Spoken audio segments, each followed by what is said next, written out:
जय गुरु जी महाराज। सारी संगत को नए साल की बहुत बहुत मुबारक। गुरु जी के साथ हम लोगों ने भी कई बार अच्छा टाइम स्पेंड किया। नए साल उन्होंने अपने साथ मनाने का मौका हमें दिया। तो सबका डिफरेंट एक्सपीरियंस है, हमारा भी वैसे ही एक्सपीरियंस है। तो नए साल के ऊपर जब हम लोग एक बार ऐसे ही गुरु जी ने हम लोगों को बुलाया नए साल के ऊपर, तो मैं 30 दिसंबर को गुरु जी के पास पहुंचा। तो जब 30 दिसंबर को पहुंचा उस दिन बहुत ज़्यादा ठंड बहुत ज़्यादा थी। मैं अहमदाबाद से मेरी फ़्लाइट आनी थी, बट मैं बहुत डिले हो चुका था। तो तकरीबन मेरी फ़्लाइट जो 9:30 पे लैंड होनी थी वो 11:30 या 12 बजे लैंड हुई। तो गुरुजी वेट कर रहे थे। इनफैक्ट मेरे फादर इन लॉ और मेरी वाइफ वहीं बैठे हुए थे। तो उन्होंने गुरु जैसी सारी संगत जाने लगी, तो क्योंकि नेक्स्ट ईयर 31 दिसंबर था तो ऑफ डे था, तो गुरुजी ने 31 दिसंबर का फंक्शन मनाना नहीं था। तो थोड़ी सी संगत नहीं एम्पायर स्टेट में इकट्ठे होना था। तो हम लोग जब मैं वहाँ पहुँचा रात को 12:30 बजे, तो गुरु जी से एक केड़ा टाइम आ गुरुआ को आंदा। तो मैंने बोला गुरुजी ऐसे ऐसे मेरी फ़्लाइट लेट हो गई थी तो इसलिए लेट पहुंचा।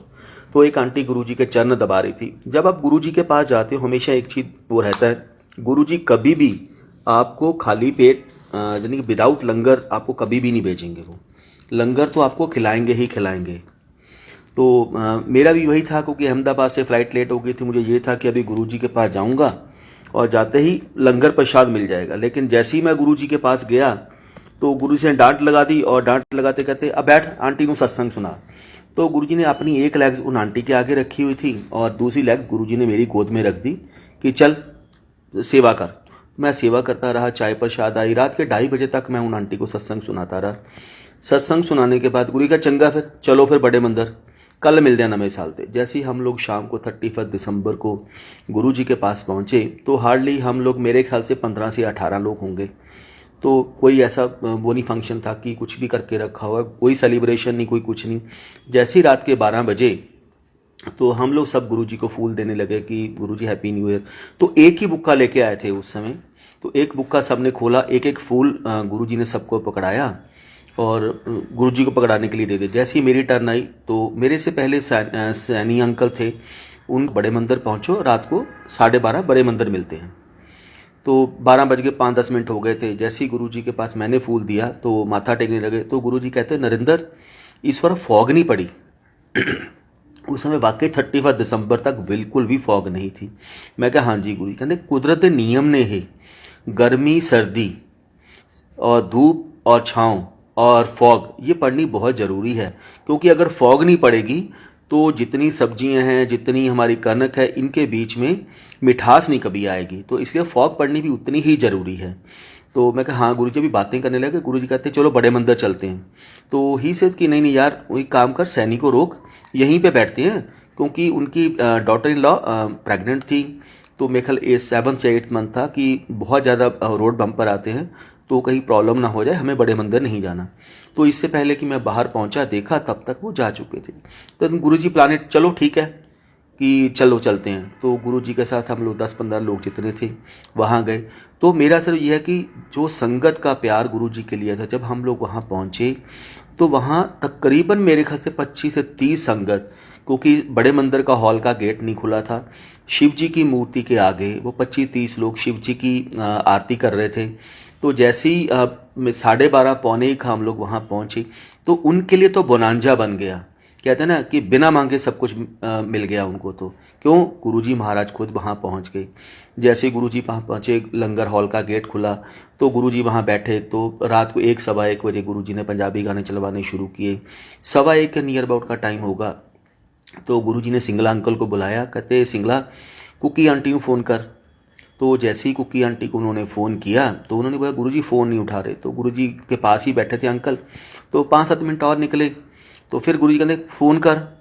तो उन्होंने फिर फ़ोन किया तो फिर फ़ोन नहीं उनको मिला। दन ही से 10 मिनट के रुकने के बाद गुरुजी कहते जा आंटी गेट खोल रही है घर दा, तो जल्दी जाके उन्होंने फ़ोन कर। जैसे ही फ़ोन किया कहते उन्होंने कह कुकी नूं जड़े कपड़े पाए हुए ने जिस हालत विच हैगियां उसे हालत विच बड़े मंदिर पहुँच जा, गुरु याद कर रहे हैं। तो इससे बड़ी ब्लेसिंग तो कोई हो ही नहीं सकती कि गुरुजी आपको रात को 1:30 बजे भी आपको याद करते थे। तो जैसे ही सिंगला अंकल ने वही बैठे बैठे फ़ोन मिलाया तो आंटी को सांस चढ़ी हुई थी, लैंडलाइन पे गुरुजी ने फ़ोन मिलाया था। तो सिंगला अंकल कहते हैं आंटी गुरुजी ने बोला है कि जल्दी से जल्दी बड़े मंदिर पहुंचो, जिस कपड़े नहीं चेंज करने। तो जैसे ही वो गुरुजी के पास पहुंचे तो गुरुजी आते सारी माथा टेका, गुरुजी कहा चल कुकी आंटी डांस कर। तो 2 गाने पंजाबी गानों के ऊपर डांस करवाया। डांस करवाने के बाद जैसे ही उन्होंने माथा टेका, गुरुजी कहा जा कुकी आंटी 2 फैक्ट्रियां ब्लेस की थी। तो गुरुजी का ब्लेस करने का अपना डिफरेंट वे था कि उन्होंने संगत को कैसे ब्लेस करना है, कैसे ब्लेस नहीं करना। तो हम लोग सोचते रह जाते हैं कि गुरुजी ऐसे ब्लेस करेंगे, गुरुजी ऐसे ब्लेस, लेकिन उनका वे कोई नहीं समझ सकता। पहले भी गुरुजी हमारे साथ बैठे थे, आज की डेट में भी गुरुजी हमारे साथ बैठे। गुरुजी कहीं नहीं गए। हम लोग सोचते हैं कि शायद गुरुजी ने समाधि ले ली, भगवान कभी समाधि नहीं लेता। हाँ, हमारे पास आंखें नहीं हैं उनको देखने के लिए। ऐसे ही हम नए साल का फंक्शन था, तो नए साल के फंक्शन 2006, तो जैसे ही वाइफ की टर्न आई तो माथा टेका। गुरुजी बड़े मंदिर पे आसन के ऊपर बैठे हुए थे। तो जैसे ही माथा टेका तो गुरुजी कहते हैं डिम्पल आंटी वेट रिड्यूस करो। तो कहती हाँ जी गुरुजी। तो रात को मेरे ख्याल से माथा टेकने 12:30-1 बजे का टाइम होगा। तो उसके बाद मेरे फादर इन लॉ की टर्न आई। तो गुरुजी कहते मास्टर जी बेटी को वेट रिड्यूस करे।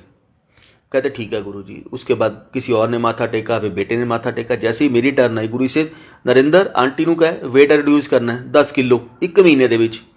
मैं कहा ठीक है गुरुजी। अब गुरुजी को इसके आगे तो भगवान ने बोल दिया तो वो तो होना ही होना है। तो नेक्स्ट डे हम लोग एम्पायर स्टेट पहुंचे। जैसे ही एम्पायर स्टेट पहुंचे तो गुरुजी फर्स्ट फ्लोर के ऊपर बैठे हुए थे अपने रूम में। तो सुधा आंटी के रूम में बैठे हुए थे। तो हम लोग नीचे बैठ गए तो पता लगा कि ऊपर एक अंकल आंटी बैठे हैं। कौन बैठे हैं ये नहीं पता। तो थोड़े देर के बाद अराउंड 5-7 मिनट के बाद गुरुजी ने ऊपर से आवाज आई नरेंद्र ऊपर आ जा। तो किसी को और के लिए ही हुक्म नहीं था। जैसे ही मैं गुरुजी के पास ऊपर गया तो उन अंकल आंटी को मैं जानता था। गुरुजी बेड के ऊपर बैठे हुए थे और टीवी चैनल को चेंज कर रहे थे। 1 से 100, 100 से 1, 1 से 100, 100 से 1। गुरुजी ने 3-4 बार वो चैनल चेंज किए। तो देन ही से कल फंक्शन बहुत बढ़िया हो गया, बहुत संगत ब्लेस की हमने, ये वो करके गुरुजी ने बहुत संगत को ब्लेसिंग दी उस समय बैठे बैठे। देन ही से नरेंद्र आंटी ने कहा वेट रिड्यूस करे। फिर वही बात, मैं कहा गुरुजी आपने करना है, आंटी के बस में नहीं है। देन ही से नरेंद्र करने वाला सब कुछ मैं ही है, लेकिन संगत जे हथ भी नहीं हिलाएगी, जे तुसी लोग आंटी कुछ मेहनत भी नहीं करेगी तो मैं भी की करूँगा। ही से उनका लॉजिक कहने का ये था कि हम सब कुछ गुरु के ऊपर छोड़ देते हैं कि गुरु ही सब कुछ करने वाला। करना गुरु जी नहीं है, लेकिन जब तक हम लोग अपनी मेहनत नहीं करेंगे, अपने कर्म नहीं करेंगे तो गुरु जी भी हमारे कर्मों को नहीं काट सकते। ही से आप लोग खुद मेहनत करोगे तभी तो मैं आप लोगों के कर्म काटूंगा ना। हम सब कुछ गुरु पे छोड़, काटना तो फिर भी उन्होंने ही है, लेकिन वो सब कुछ हमारे ऊपर फेंक के चलते थे कि आप लोग मेहनत तो करो तभी तो मैं कुछ करूँगा।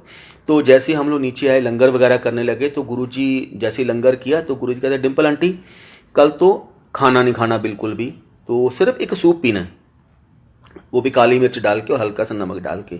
कहती ठीक है गुरुजी। तो जैसे ही हम लोग लुधियाना पहुंचे, गुरुजी ने जाते जाते एक चीज़ बोल दी। कहते नरेंद्र कल जाके आंटी का वेट कर ली और फिर 1 महीने बाद आप दोबारा वेट करना, देखते हैं कितना होता है। तो गुरुजी ने बोल दिया, भगवान ने बोल दिया, वो तो पत्थर के ऊपर लकीर है, उसको तो कोई चेंज ही नहीं कर सकता। तो हम लोग जैसे लुधियाना पहुंचे, 3 से 4 दिन के बीच में हम लोग सब खाना खाते हैं, सब कुछ है। जब खाना खाना बंद कर देंगे, चाय पीनी बंद कर देंगे, तो नेचुरली कहीं ना कहीं वीकनेस तो आती ही आती है। तो हमारे साथ भी वैसा ही हुआ। तो डिम्पल 3 से 4 दिन के बाद उसकी तबीयत बहुत ज़्यादा बिगड़नी शुरू हो गई। तो फिर गुरुजी का एक दिन फ़ोन आया मुझे, कहते नरेंद्र आंटी का की हाल है। मैं कहा गुरुजी आंटी मर जाएगी, वो नहीं सह सकती क्योंकि भूखा नहीं रह सकती। तो ही से जी काम कराया कर, आंटी ने कहा सैलड खाया करे, वेजिटेबल सैलड खाना है और सूप दे विच थोड़ा नमक थोड़ा होर बढ़ा दे। तो मैं कहा ठीक है। तो 10-15 दिन निकले, उससे थोड़ा सा बेटर होना शुरू हो गया क्योंकि कुछ ना कुछ तो खाने को मिलना शुरू हो गया। तो 10-15 दिन निकले तो एक दिन गुरुजी का फ़ोन आया कि से नरेंद्र आंटी तबीयत किमें है। मैं कहा गुरुजी बिल्कुल ठीक है, चल एक काम कर, आंटी को कहा अंगूर खाया करे। मैं कहा हाँ जी गुरुजी, हाँ अंगूर खाया करे आंटी को कहा। तो अदरवाइज़ हम लोग देखें डॉक्टर क्या बोलते हैं, ज़्यादा अंगूर खाओगे तो आपकी शुगर बढ़ जाएगी क्योंकि उसमें शुगर की परसेंटेज बहुत ज़्यादा है। तो हमने खाना, मैं कहा गुरुजी कितने, जिन्ने खा सकती है 250 ग्राम, आधा किलो, 1 किलो, जिन्ना खा सकती है एक दिन विच उन्ना अंगूर खावे। तो अंगूर खाना शुरू किया, सब कुछ। After 30 days exact 10 kg wife ने रिड्यूस कर लिया, जितना गुरुजी ने बोला था। तो उसके बाद हमने प्लान बनाया कि गुरुजी के पास दिल्ली चलेंगे, गुरुजी का लंगर करेंगे और आगे कंटिन्यूशन जो करनी है वो करें। तो अभी चलना ही है। तो रात को गुरुजी का फ़ोन आया, हाँ नरेंद्र की प्रोग्राम, आंटी का वेट कितना रिड्यूस होया? मैं कहा गुरुजी 10 kg रिड्यूस हो गया, पूरा 10 किलो 1 महीने च। कहा देख ला फिर, जो गुरु कर सकता कोई नहीं कर सकता। मैं कहा गुरुजी आप ही तो करने वाले, और कौन करने वाला है।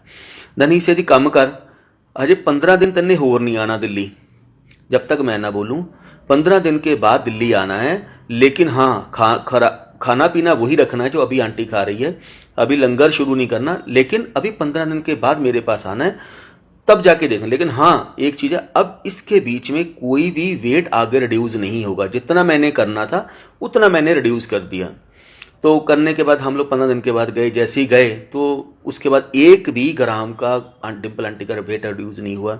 तो जैसे ही गुरुजी के पास पहुंचे, गुरुजी को माथा टेका, तो गुरुजी हंसने लगे, क्यों डिम्पल, क्यों नरेंद्र, देख ला डिम्पल आंटी स्मार्ट करती, कहते कोई कर सकता है जिन्ना ना कोई जिम ना कुछ और, देख ला 1 महीने च आप 10 किलो वेट रिड्यूस करता ही। से करने कराने वाला मैं हूँ, मैं वो काम करता हूँ, मैं प्रैक्टिकल करके दिखाता हूँ, जो कोई नहीं करता वो मैं करके दिखाता हूँ। तो ये गुरुजी की मेहर है कि गुरुजी सबको कैसे ब्लेस करते हैं। ऐसे ही मेरे बेटे की लाइफ गुरुजी ने ब्लेस की हुई है। तो एज़ पर जन्मपत्री, as per astrologer, is very crystal clear उसमें मेंशन्ड है कि जन्मपत्री में ये बच्चा अल्पायु है, इसकी एज 8 साल की है। अगर भगवान शिव चाहे तो इसकी लाइफ ब्लेस कर सकता है, अदरवाइज इसकी लाइफ कोई ब्लेस नहीं कर सकता। तो जैसी 2001 नवंबर 9 नवंबर 2001 में उसका 8 साल पूरे हुए। मैं अपने एस्ट्रोलॉजर के पास गया। मैं बहुत आता था, गुरुजी हमेशा बोलते थे पंडितां चक्कर च नहीं पईदा हुंदा, लेकिन फिर भी एक होता है एज ए ह्यूमन है, क्योंकि गुरुजी से आप पूछ नहीं सकते हो, गुरुजी आपका बिना मांगे आपको सब कुछ देते हैं, लेकिन फिर भी कहीं ना कहीं हमारे मन में क्वेश्चन होता है कि गुरुजी कैसे करेंगे, गुरुजी कैसे हमें क्योर करेंगे, कैसे नहीं क्योर करेंगे, क्यों गुरुजी कौन सा किसी को कुछ बताते थे। तो 2001 में पंडित जी से पूछा उन्होंने, बेटा एक काम कर, बेटे को ना अक्षय को स्कूल से 1 साल के लिए हटा ले, क्योंकि इसकी कुछ एक्सीडेंट हो जाए। उन्होंने डायरेक्टली नहीं बोला कि डेथ हो जाएगी, इनडायरेक्टली बोला कि इसकी डेथ हो जाएगी, कुछ एक्सीडेंट हो जाएगा, कुछ आग ना हो जाए, पानी में ना गिर जाए, कुछ भी हो सकता है।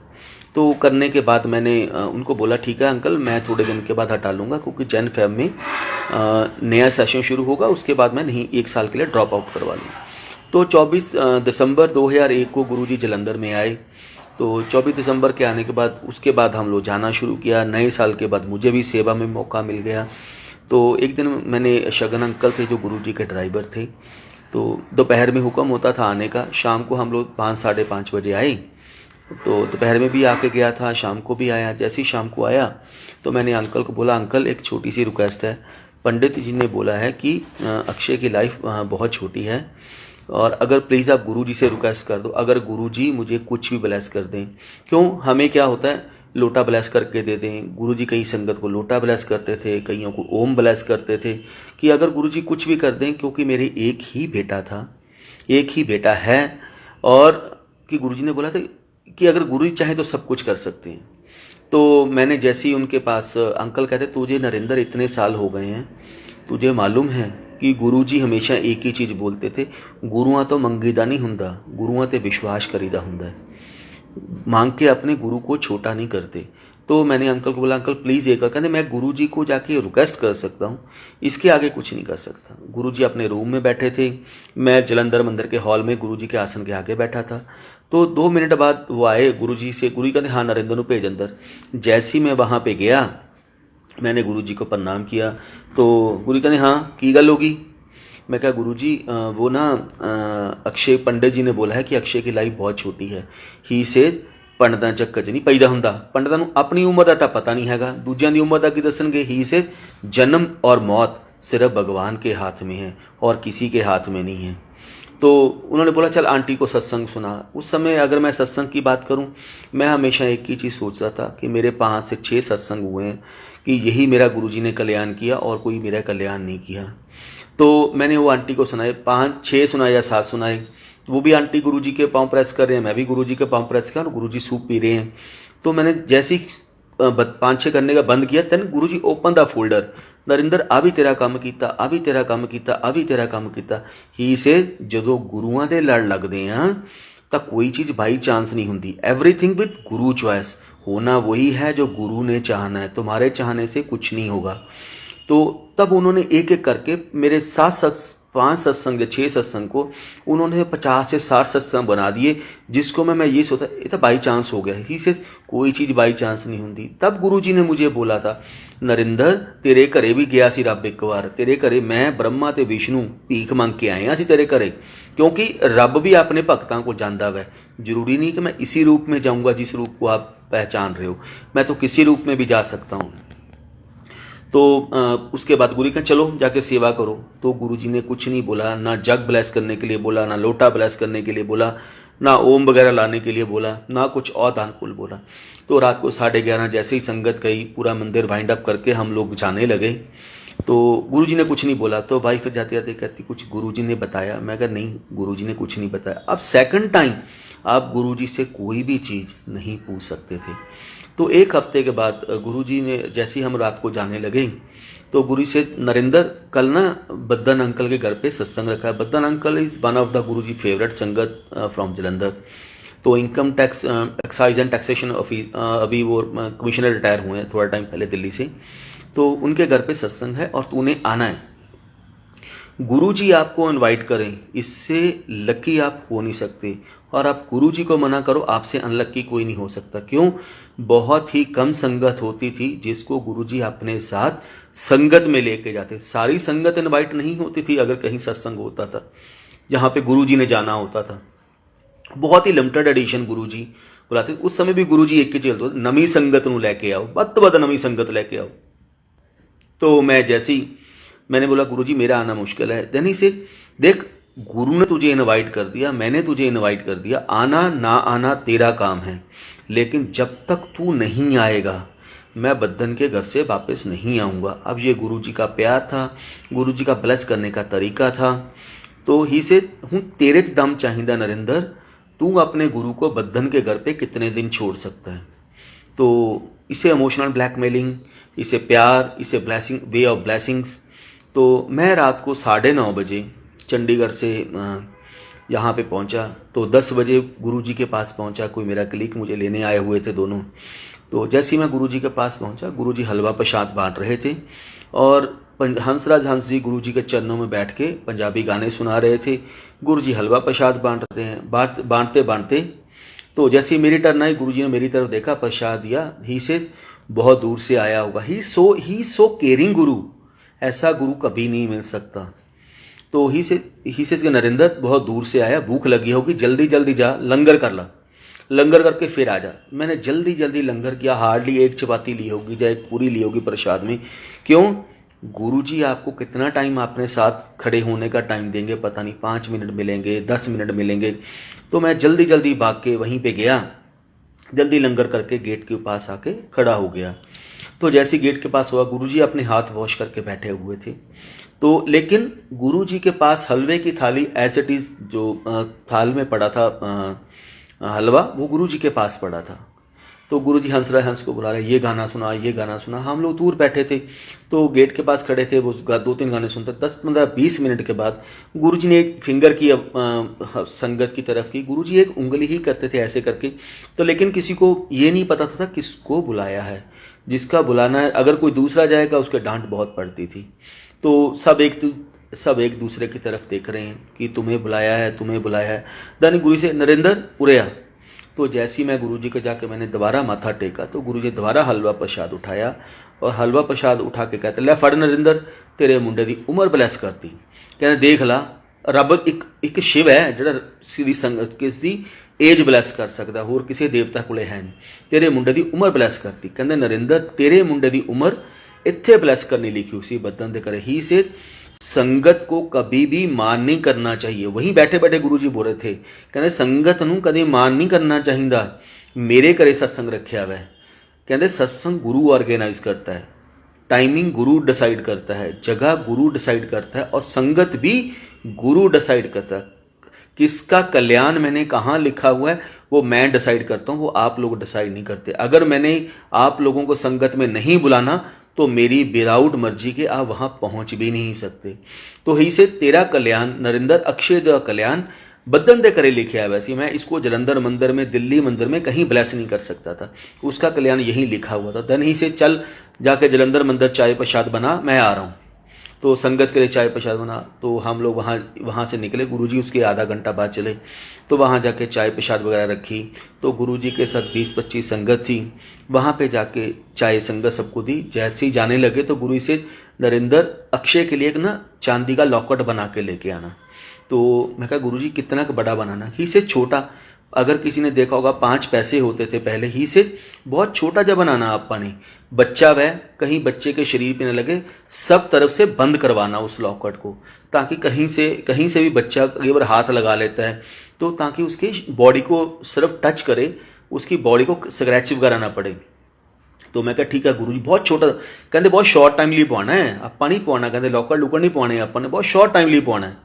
तो मैं 1 या 2 दिन के बाद वो ओम का लॉकेट बना के लेके, अब जस्ट लेके 5 पैसे, बिल्कुल 5 पैसे थे, छोटा सा लॉकेट। तो गुरुजी ने उसको ब्लेस किया। ही से इनू काले धागे च पाना, अक्षय कहता है, बेटे ने कहीं काले धागे च पा दी, तो उसको काले धागे में पहना दिया। अब धीरे धीरे वो बढ़ना शुरू हो गया। अब गुरुजी ने कोई चीज़ ब्लेस की है तो उसका बड़ा क्लियर होता है, गुरुजी ने हमारी लाइफ ब्लेस की है, हमें सब कुछ ब्लेस गुरुजी ने किया है।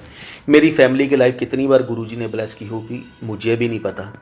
तो गुरुजी हंसते थे, कहते नरेंद्र तू सारी जिंदगी, तेरी पूरी फैमिली मेरे मंदिर दे झाड़ू भी लाते रहे, झाड़ू पोछा भी करता रहे, तां भी तू मेरा देना नहीं दे सकता। मैं तेरे इन्नियां जिंदगियां तेरियां ब्लेस करती हैं, इन्नी लाइफ तेरी ब्लेस करके चले हैं मैं। तो करने के बाद हम लोग थोड़े दिन निकले तो ग्रो होना शुरू हो गया। गुरुजी दिल्ली में आ गए। तो मैंने गुरुजी को कई बार बोला, मैं कहा गुरुजी वो लॉकेट ना बहुत छोटा सा लगने लग गया, बेटे की ग्रोथ भी, अगर आप बोलो तो एक नया लॉकेट ले आता हूँ, तो आप उसको ब्लेस कर दो। नहीं कहते लोड़ नहीं आपा ने, कहते आप ला देना, कहते बहुत शॉर्ट टाइम ਲਈ है, कहते बस आपा नहीं पाना हैगा, थोड़ा टाइम रहेगा कहते लॉकेट का। तो ठीक है। इनफैक्ट 4 मई 2007 को मैंने गुरुजी को बोला मैं कहा गुरुजी अब अक्षय बहुत बड़ा हो गया है, 10-11-12 साल का हो गया है, तो गुरुजी लॉकेट ना बहुत छोटा लग रहा है, अगर आप बोलो तो मैं नया लॉकेट बना के ले आऊँ। दनी से ना टाइम हो गया था, बस अपा ने ला देना, कहते आपा लॉकेट लुकट नहीं पवाना हैगा। तो मैं फिर चुप कर गया। तो 31 मई 2007 को गुरुजी ने महासमाधि ले ली। अब वो लॉकेट ही मेरे लिए बहुत बड़ा है। क्यों? गुरुजी ने लॉकेट ब्लेस करके दिया मेरे बेटे की। हम लोग क्या सोचते हैं, जो गुरुजी ने लोटा ब्लेस कर दिया या लॉकेट ब्लेस कर दिया, वो हमारी ज़िंदगी के लिए ब्लेस किया है, वो दोबारा कुछ नहीं, उस लॉकेट के बीच में ही मेरी ज़िंदगी है। तो इन बिटवीन गुरुजी का चोला छोड़ने के 2 साल के बाद मेरा बेटा 1 साल के पढ़ने के लिए सतारा गया बोर्डिंग में। तो वहाँ पे उसको ड्रीम में गुरुजी ने बता दिया कि अक्षय अपने फादर अपने प्यो ਨੂੰ बोल कि अपन नॉर्थ ਦੇ ਵਿੱਚ एडमिशन लेनी है, वैस्ट ਦੇ ਵਿੱਚ नहीं एडमिशन लेनी हैगी। तो मैंने ठीक है, वो ड्रीम करने के बाद सब कुछ उसने बताया, हमने स्कूल ढूंढना शुरू कर दिया। यहाँ पे हमने डलहौजी में डलहौजी पब्लिक स्कूल है, तो इनफैक्ट वहाँ पे गए 9th स्टैंडर्ड में विदाउट इंटरव्यू विदाउट सब कुछ गुरुजी ने उसकी एडमिशन करवा दी। तो उसके करने के बाद हम लोग फिर मैं जब उसको लेने के लिए वहाँ गया तो मैंने उसको बोला काम करते हैं, देखो पूना से शिरडी भी बहुत नज़दीक है और पूना से त्र्यंबकेश्वर भी बहुत नज़दीक है, हम लोग माथा टेक के चलते हैं, पता नहीं इसके बाद फिर कब आना होगा। तो हम लोग पहले शिरडी गए, तो वहाँ माथा टेका, तो वहाँ पे प्रसाद के बीच में थ्रेड मिला, ब्लैक थ्रेड।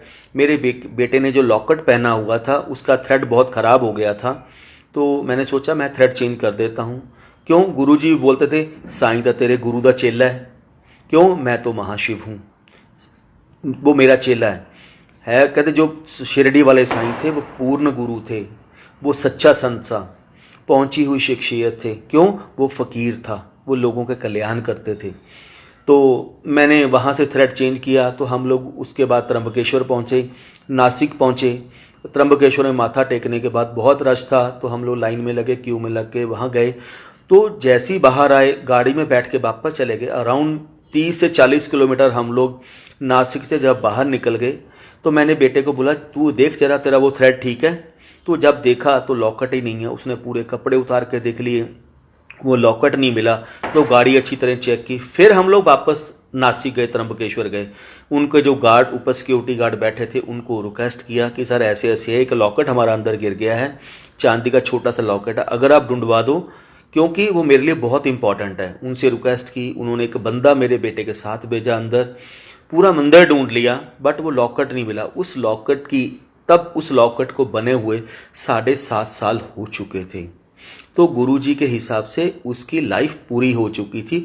तो गुरुजी ने अपने त्र्यंबकेश्वर धाम में यानी कि ज्योतिर्लिंग के ऊपर ही उसको विसर्जन करवा दिया। लेकिन एज ए पेरेंट्स आप बहुत परेशान होते हो कि कैसे हो सकता है। तो करने के बाद मैंने बोला मेरा लॉकेट पहन ले। मैंने अपना लॉकेट उतारा और बेटे को देने लगा।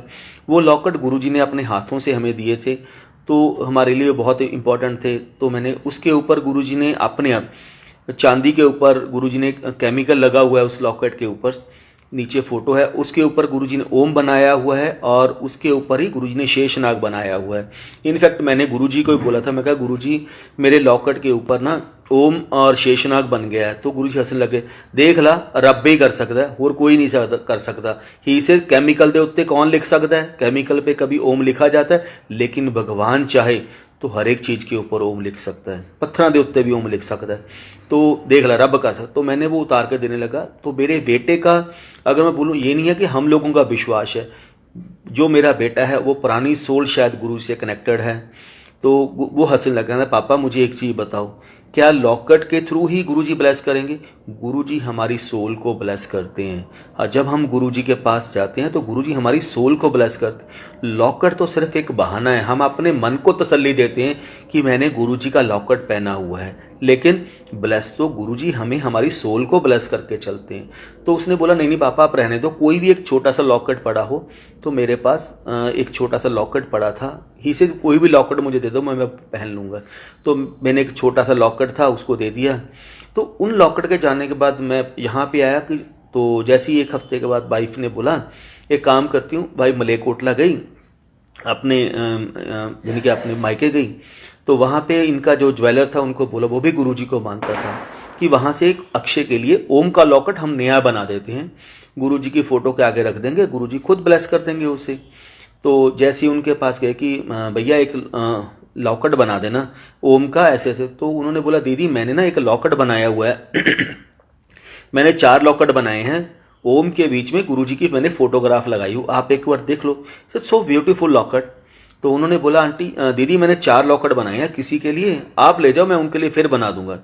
तो वाइफ कहती नहीं नहीं आप मुझे भैया एक ही चाहिए, मैंने 4 क्या करने हैं। तो उन्होंने बोला दीदी कोई बात नहीं है, आप एक काम करो, धीरे धीरे मुझे पैसे दे देना, आप पैसों की टेंशन न लो, तो आप 4 लॉकेट ले जाओ। तो वाइफ 4 लॉकेट लेके आई। 4 लॉकेट लाके उसने हमारे जो घर में मंदिर बना हुआ था उस मंदिर के बीच में गुरुजी की फोटो के सामने वो लॉकेट रख दिया।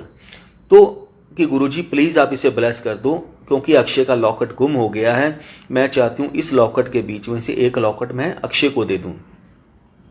तो जैसे ही वहाँ पे गए तो करने के बाद वाइफ रात को क्या ड्रीम दिखाते हैं, सेम नाइट गुरुजी वाइफ को ड्रीम दिखाते हैं कि गुरुजी एक बेड के एक रूम है, जैसे एम्पायर स्टेट का रूम है, गुरुजी वहाँ बैठे हैं बेड के ऊपर और एक आंटी गुरुजी के चरण दबा रहे हैं। तो हम दोनों गेट के ऊपर खड़े हैं, तो वो आंटी चरण दबा रहे हैं। थोड़ा टाइम के बाद वाइफ के हाथ में 4 लॉकेट हैं उस समय। तो गुरुजी ने बोला, गुरुजी उसको कहते थोड़ा टाइम के बाद, डिंपल आंटी लिया लॉकेट ब्लेस कर दिने आपां, कोई गल नहीं अक्षय लॉकेट गुम गया ना, आपां दुबारा लॉकेट ब्लेस कर दिने। कहते आंटी लॉकटां विच कुछ नहीं हैगा, गुरु दी ब्लैसिंगां चाहिदियां ने, जब गुरु की ब्लैसिंग है लॉकेट क्या सब चीज़ें गुरु के साथ चलती हैं। तो गुरु जी ने वो लॉकेट पकड़ा, एक लॉकेट पकड़ा और एक लॉकेट में कैसे ओम बनाया है, किस ज्वेलर ने बनाया है, फोटो कितनी अच्छी बनाई है। तो गुरु जी ने एक एक चीज़ पूछी। तो गुरु से एक अक्षय ने पहना दी, एक लॉकेट इस आंटी को देना है, ड्रीम में ही गुरु जी ने इंस्ट्रक्शन दी। और तीसरा लॉकेट कहते एक लुधियाना नरेंद्र का दोस्त है, उन्हीं फैमिली नूं एक लॉकेट की बहुत ज़्यादा जरूरत है, एक लॉकेट उन्होंने देना है। तो उसके बाद मुझे बुलाया, कहते नरेंद्र उरे आ। तो लॉकेट दिखा के कहते लै नरेंद्र ये नाल ना लॉकेट बनाया कर तू। कहते जब भी किसी संगत के जहाँ पे जाता है तो एक लॉकेट एज ए प्रसाद मेरी तरफ से उस संगत को दे के आया कर। वो जब तक वो ज्वेलर जिंदा था हमने बहुत लॉकेट गुरुजी ने प्रसाद के तौर पे बंटवाए। मैंने कुछ नहीं बांटा, गुरुजी ने खुद बंटवाया जिसको देना था। लेकिन उनकी डेथ के बाद हमने बहुत कोशिश की कि उसके सेम लॉकेट बनाने की कोशिश करें, बट लॉकेट नहीं बनवा सके। मेरा सिर्फ कहने का लॉजिक ये है कि गुरुजी हम सब लोगों को वहमों से निकालने के लिए आए थे कि ये पहन लो, बड़ी बड़ी माला पहन लो, तभी शायद गुरुजी मिलेंगे। कोई लोग बड़ी माला पहनते हैं, कोई कुछ पहनता है, कोई कुछ पहनता। गुरुजी हमारे साथ सोल से सोल का कनेक्शन बनाना सीखो। गुरुजी ऑलवेज से सोल ना सोल का कनेक्शन बनाना सीखो। तार से तार जोड़ोगे तभी तो गुरु मिलेगा ना, नहीं तो गुरु कहाँ से मिल जाएगा। तो यही गुरुजी के मिलने का तरीका। ऐसे ही जब बेटा डलहौजी पढ़ता था तो उसका बोर्डिंग का खर्चा अलग होता था। तो मैंने उसको बोला कि 7 जुलाई थी कि अक्षय इस बार हम लोग 7 जुलाई के ऊपर डलहौजी नहीं आएंगे क्योंकि हम लोग दिल्ली में ही सेलिब्रेशन करनी है। तो वो भी मान गया, कहता कोई बात नहीं है। गुरुजी के बर्थडे वाले दिन उसको गुरुजी ड्रीम दिखाते हैं कि जैसी ड्रीम दिखाते हैं तो ड्रीम में क्या दिखाते हैं, उसके जो प्रिंसिपल का डलहौजी पब्लिक स्कूल का जो प्रिंसिपल का कैबिन है उसके बीच में प्रिंसिपल के सामने गुरुजी बैठे हैं और गुरुजी फॉर्म साइन करवा रहे हैं। प्रिंसिपल को बोल रहे हैं कि या साइन कर दे, मैं अपने मुंडे नू लेके जाना है कमान ली। तो उन्होंने बोला कि वो गुरुजी को बोल रहे हैं, कहते गुरुजी आपको फॉर्म साइन करवाने की क्या जरूरत पड़ी है, आप ले जाओ ना।